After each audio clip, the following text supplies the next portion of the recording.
Assalomu alaykum qadrli teletomoshabinlar. Samarqand telekanalida kun mavzusi ko'rsatuvi. Bugun biz qishloq xo'jaligiga mo'ljallangan yerlardan foydalanishning asosiy tamoyillari haqida suhbat quramiz. Ayni maqsadda biz studiyamizga ekspertlarni taklif etganmiz. Demak, tanishing, bugun studiyamizda ishtirok etayotgan mutaxassislar: Agrosanoat majmuasi ustida nazorat qilish inspeksiyasi Samarqand viloyat boshqarmasi bosh mutaxassisi Xolbekov Alisher Abdulmutalov va Suvonov Xurshid Nurullayevichlar bugun studiyamizda ishtirok etishmoqda. Alisher aka, avvalambor studiyamizga xush kelibsiz.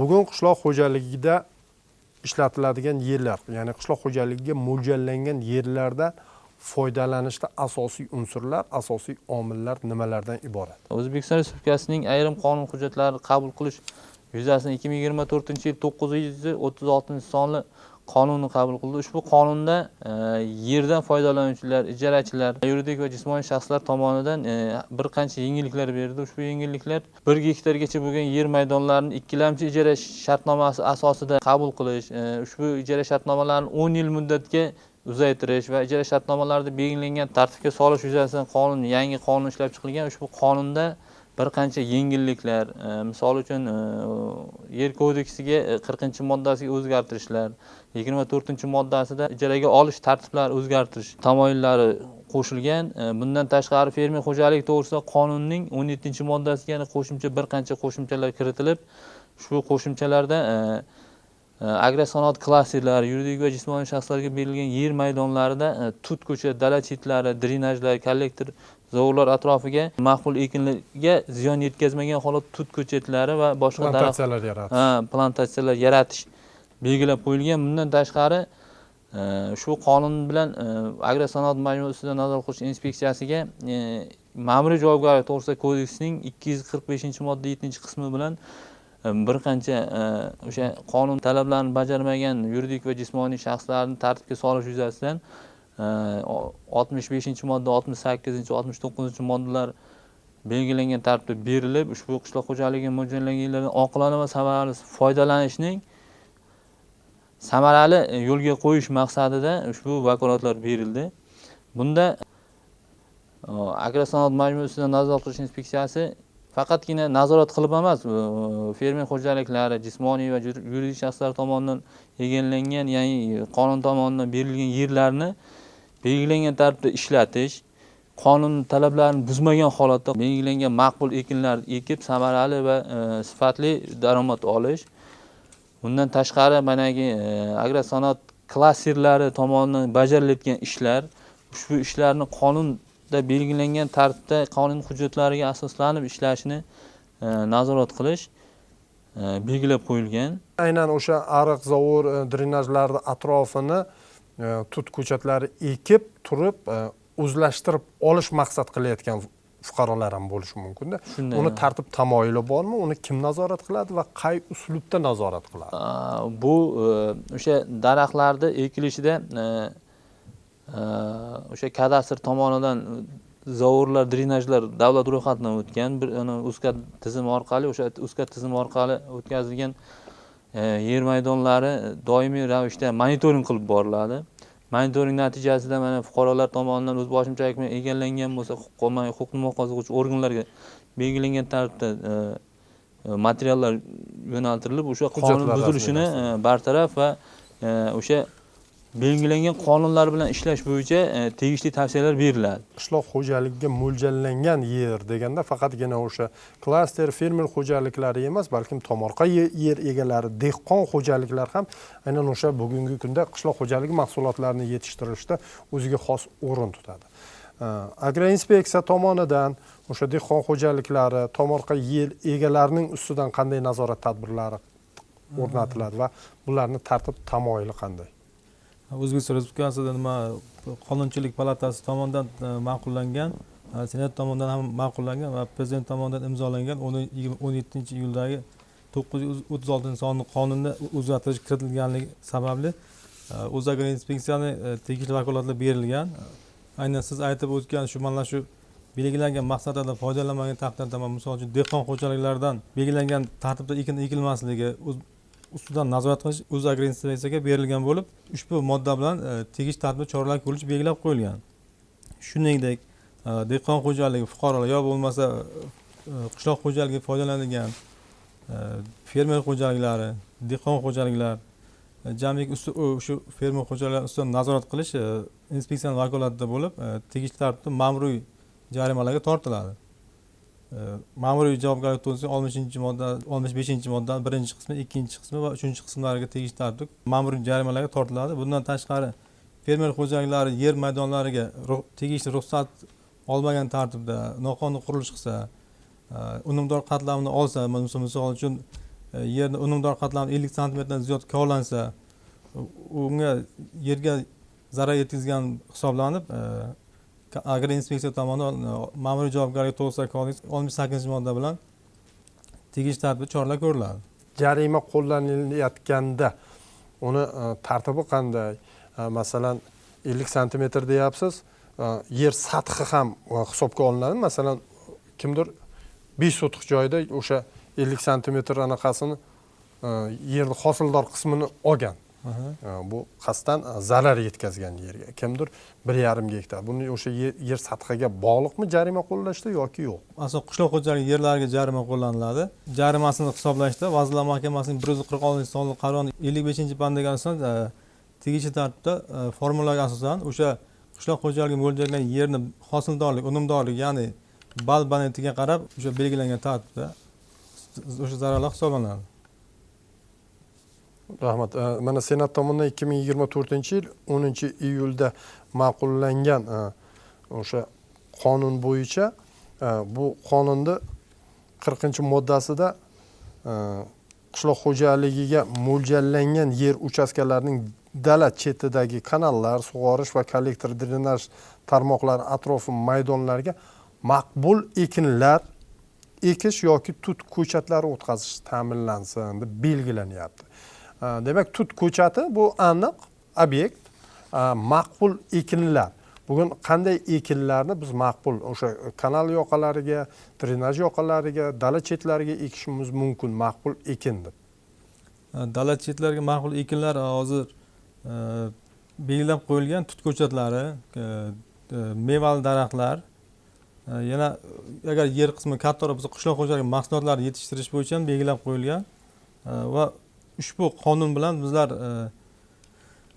jami yerdan foydalanuvchilarga shu ogohlantirish xatlari berilib, mana shu qonun qabul qilingan joylarga seminarlar tashkil qilib, fermer xo'jaliklarini yig'ib, o'z agroinspeksiya mutaxassislari tomonidan har bitta joylarga chiqqan holda fermer xo'jaligi va yerdan foydalanuvchi jami dehqon xo'jaliklariga shu dala chetlaridan foydalanish tartibi to'g'risidagi tushuntirishlar olib borilmoqda. Va ushbu yerdan foydalanish jami yerdan foydalanish bo'yicha shu fermer xo'jaligi va dehqon xo'jaliklariga ogohlantirish xatlari ham tarqatildi. 2024-yil misolda 936-sonli qonun bilan ogohlantirish tarqatilib, yerdan maqsadli foydalanish va dala chetlariga maqbul ekinlarni ekish to'g'risidagi ogohlantirish xatlari berildi. Jami nima seminarlar tashkil qilinib, barcha yerdan foydalanuvchilarga tushuntirishlar berilib o'tdi.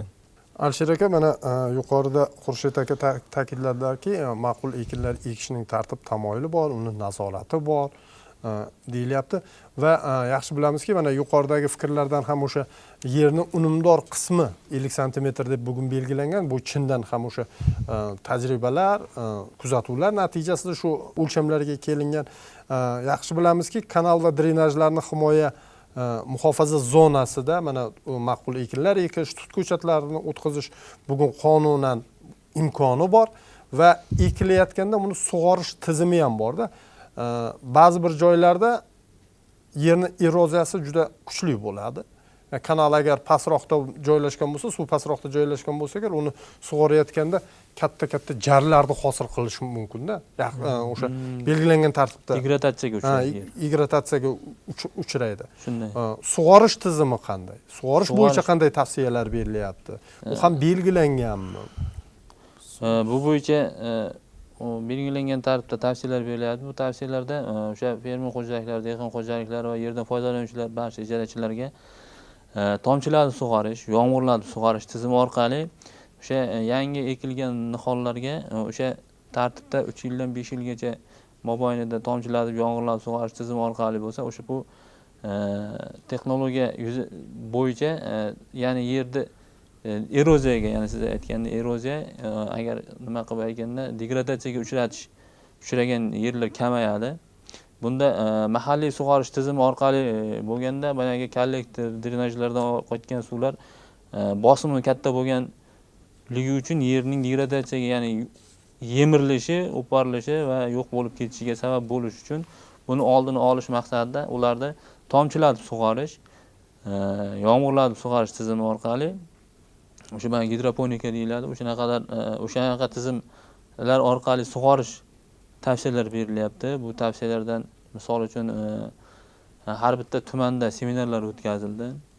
Maqbul ekinlar ekish, o'sha eroziyaga qarshi kurashish bo'yicha belgilangan tavsiyalar berilib, belgilangan ko'chatlar tavsiya qilindi navlari bilan hammasi bo'yicha seminarlar o'tkazilib, o'sha fermer, dehqon xo'jaliklari va yerdan foydalanuvchilarga tavsiyalar berildi. Ushbu holat yuzasidan ham ogohlantirish, ham tavsiyalar berib borish orasida o'sha qonunning ijrosi, o'sha qonun bajarilmasa qanday salbiy holatlarga olib kelishi haqida fermer xo'jaliklari bilan ochiq muloqotlar o'tkazib, joylarga chiqib, tavsiyalar berib, ham nazariy, ham amaliy tavsiyalarni berib kelyapmiz.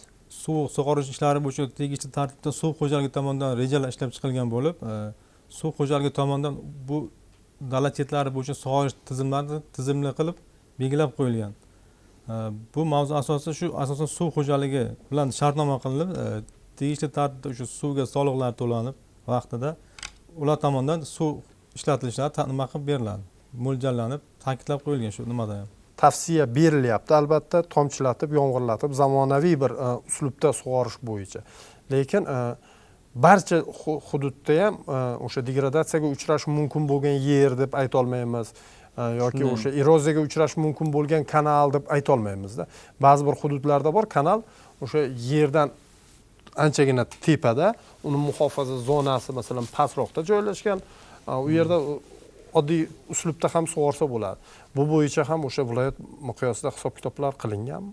Hammasi qilingan. Bu suv xo'jaligi boshqarmasi tomonidan belgilangan tartibda hamkorlikda ishlar amalga oshirilyapti. O'sha yerlarni degradatsiyaga, ya'ni yerning unumdor qatlamini yo'q bo'lib kelishini oldini olish maqsadida o'sha tomchilatib, yomg'irlatib sug'orish bo'yicha o'sha davlat rahbarimiz chiqargan bir qancha subsidiyalar bor. O'sha subsidiyalardan foydalangan holatda yerdan foydalanuvchilar, ijarachilar, fermer xo'jalik, dehqon xo'jalik egalari har birlari bundan foydalanib, samarali foydalanib, tomchilatib, yomg'irlatib sug'orish tizimini joriy qilyapti. Mazkur yuqorida tilga olingan qonunni 24-moddasi prim 2-qismida aytilyapti, qishloq xo'jaligiga mo'ljallangan yer uchastkalarini 1 yilgacha bo'lgan muddatda kollektor, drenajlar atroflarini 10 yilgacha muddatga birlamchi ijaraga berish. Xo'sh, bunda nimani tushunishimiz mumkin? Fermer xo'jaliklari masalan o'sha yer chetidagi o'sha drenaj yoki o'sha kollektor atrofidagi yerni boshqa bir shaxsga berish mumkinmi foydalanishga, o'sha daraxt, ko'chatlar ekish uchun? Shunday.